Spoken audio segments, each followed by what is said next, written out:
ભરૂચ જિલ્લામાં વરસાદી માહોલ છવાયો છે। અંકલેશ્વર સુરત નેશનલ હાઈવે પર ભારે વરસાદ ખાબક્યો। રોડ પર વરસાદના કારણે વિઝિબિલિટી ઘટી। પવન સાથે વરસાદના કારણે વાતાવરણમાં ઠંડકનો અહેસાસ થઈ રહ્યો છે। ભરૂચ જિલ્લામાં વરસાદી માહોલ જામ્યો છે। આપ આ દ્રશ્યો જોઈ રહ્યા છો તે અંકલેશ્વર સુરત નેશનલ હાઈવેના દ્રશ્યો છે। કઈ રીતે હાઈવે પર વરસાદ વરસી રહ્યો છે, વિઝિબિલિટીમાં પણ ઘટાડો થયો છે। વાહન ચાલકોને વાહન ચલાવવામાં મુશ્કેલી પડી રહી છે। પવન સાથે વરસાદના કારણે વાતાવરણમાં ઠંડકનો અહેસાસ જરૂર થઈ રહ્યો છે, પરંતુ બીજી તરફ કેટલીક સમસ્યાઓ પણ સર્જાઈ છે વિઝિબિલિટી ઘટવાના કારણે। અમરેલી જિલ્લામાં વરસાદી માહોલ છવાયો છે। ખાંભા, સાવરકુંડલા અને રાજુલા તાલુકાના અનેક ગ્રામ્ય વિસ્તારો પ્રભાવિત। ખોડિયાણા, આદસંગ, થોરડી, બાઢડા, મોટા આગરિયા, નવા આગરિયા અને ઝાપોદર સહિતના ગામડાઓમાં વરસાદથી વાતાવરણમાં ઠંડક પ્રસરી। શહેરી વિસ્તારમાં પણ ઝરમર વરસાદ ખાબક્યો।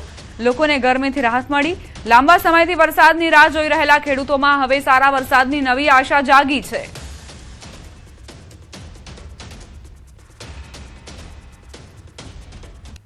અમરેલીના રાજુલા પંથકમાં વરસાદી માહોલ છવાયો છે। હવામાન નિષ્ણાંતની આગાહી બાદ રાજુલા શહેરમાં વરસાદ ખાબક્યો। રાજુલા પંથકમાં વરસાદથી ખેડૂતોમાં આનંદની લાગણી છવાઈ। રાજુલા શહેરમાં અને ગ્રામ્ય વિસ્તારોમાં વરસાદી ઝાપટા વરસ્યા છે।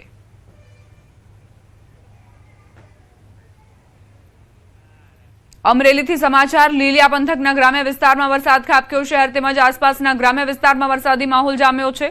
બપોર બાદ વાતાવરણમાં અચાનક પલટો આવતા વરસાદી ઝાપટા વરસ્યા। વરસાદથી ગરમી અને બફારાથી લોકોને રાહત મળી। ચોમાસાની સક્રિય શરૂઆતથી વાવણીની આશા મજબૂત બની છે।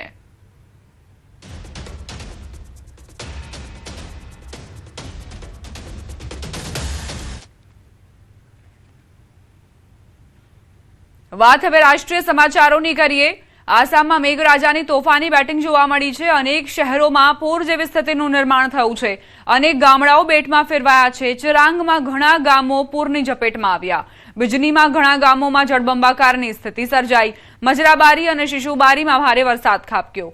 આઈ નદીના પૂરના પાણી અનેક ગામડાઓમાં ઘૂસ્યા છે। ભૂતાનથી આવેલા પાણીના કારણે આ વિસ્તારમાં પૂર સર્જાયું છે।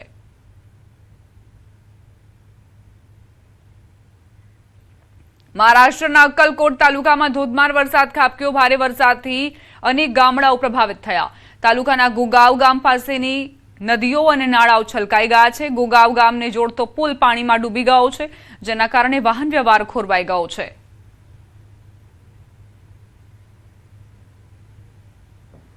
મહારાષ્ટ્રના બીડ જિલ્લાની વાત કરીએ હવે, જ્યાં ભારે વરસાદના કારણે નદીઓ અને નાળાઓમાં પૂર જેવી સ્થિતિનું નિર્માણ થયું છે। બીડના ધારૂર તાલુકામાં સરસ્વતી નદી બે કાંઠે વહી રહી છે। નાળાઓમાં પાણીની સપાટીમાં વધારો થયો છે। ગઈકાલે પડેલા ભારે વરસાદના કારણે ધારૂર તાલુકામાં સરસ્વતી નદીના પાણી કાંઠાની બહાર વહેવા લાગ્યા હતા, જેને જોવા માટે મોટી સંખ્યામાં લોકો અને ખેડૂતો નદી કિનારે ઉમટી પડ્યા હતા। બીડ તાલુકામાં અંબે સાવલી નદીમાં પણ પૂર જેવી સ્થિતિનું નિર્માણ થયું છે।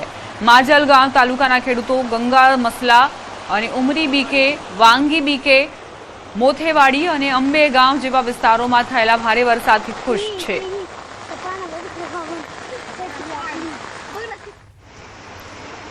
તો કઈ રીતે બીડમાં અનરાધાર વરસાદ ખાબક્યો છે તેના દ્રશ્યો પણ સામે આવ્યા છે। જિલ્લામાં અનેક ગ્રામ્ય વિસ્તારો પ્રભાવિત થયા છે।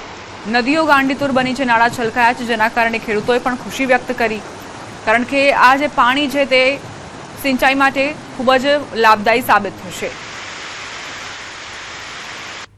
મહારાષ્ટ્રના જલગામના રાવેર શહેરમાં મેઘરાજાએ સટાસટી બોલાવી છે। જનજીવન અસ્તવ્યસ્ત થઈ ગયું છે। ઘણા વિસ્તારોમાં ગટરો જામ થવાથી વરસાદનું પાણી રસ્તાઓ પર વહેવા લાગ્યું, જ્યારે નાગઝીરી નદીમાં ફરીથી પૂર આવી ગયું, જેનાથી નદી કિનારે રહેતા લોકોમાં ગભરાટનો માહોલ અને અફરાતફરી મચી ગઈ।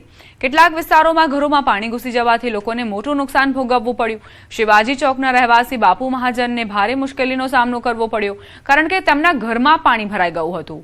તેમણે વહીવટી તંત્ર પાસે માંગ કરી છે કે તેઓ તાત્કાલિક આ સમસ્યાનો ઉકેલ લાવે અને કાયમી ઉપાય લાગુ કરે। આ ઉપરાંત ભગવતીનગર વિસ્તારમાં એક નાળિયેરના ઝાડ પર વીજળી પડી। સદભાગે કોઈ જાનહાનિના સમાચાર નથી। પરાચા ગણપતિ વિસ્તારમાં ભારે જળબંબાકારના કારણે વાહન વ્યવહાર પણ ખોરવાયો, જેનાથી નાગરિકોને ભારે હાલાકીનો સામનો કરવો પડ્યો। તાપીથી સમાચાર। જિલ્લામાં વરસાદી માહોલ છવાયો છે। વ્યારા, વાલોડ, સોનગઢ, ડોલવણમાં વરસાદી માહોલ। તાપીના વાલોડમાં 2 ઇંચ વરસાદ ખાબક્યો। વાદળછાયા વાતાવરણ વચ્ચે જિલ્લામાં હળવા વરસાદના ઝાપટા નોંધાયા। વરસાદના કારણે વાતાવરણમાં ઠંડક પ્રસરી. છેલ્લા કેટલાક દિવસોથી લોકો ભારે ગરમીથી પરેશાન થઈ રહ્યા હતા. ત્યારે જિલ્લામાં અનેક વિસ્તારોમાં વરસાદી માહોલ સર્જાતા વાતાવરણમાં ઠંડક પ્રસરી હતી, જેના કારણે લોકોને ગરમીથી રાહત મળી હતી. વાલોડ તાલુકામાં 2 ઇંચ જેટલો વરસાદ પડતા લાંબા સમયથી વરસાદની કાગડોળે રાહ જોઈ રહેલા ખેડૂતોમાં ખુશી છવાઈ હતી.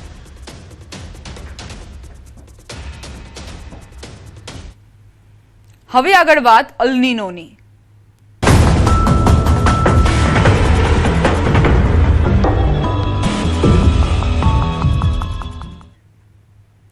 અલ નીનોની અસર વચ્ચે સુરેન્દ્રનગરમાં ચોમાસાની સિઝનમાં હજુ સુધી વાવણી લાયક વરસાદ નથી નોંધાયો, જેના કારણે ગયા વર્ષની સરખામણીએ અંદાજે 2 લાખ હેક્ટર વિસ્તારમાં વાવેતર ઓછું થયું છે અને ખેડૂતોમાં ચિંતા વધી છે.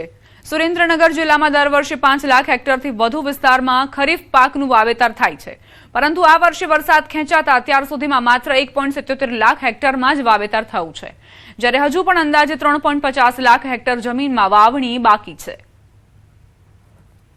ક્યાંય ઘાસચારો પણ થયો નથી, એટલે માલધારીઓની પણ દયની હાલત છે અને ખેડૂતોની પણ દયની હાલત છે. જો ખેડૂતો વાવેતર નહીં કરી શકે અને મોડું વાવેતર થશે વરસાદના અભાવે, તો ખેડૂતો પોતાનું ઉત્પાદન નહીં લઈ શકે. તો અમારી એવી માગણી છે કે સરકાર ખેડૂતો અને માલધારીઓ માટે થઈને યોગ્ય વ્યવસ્થા કરે.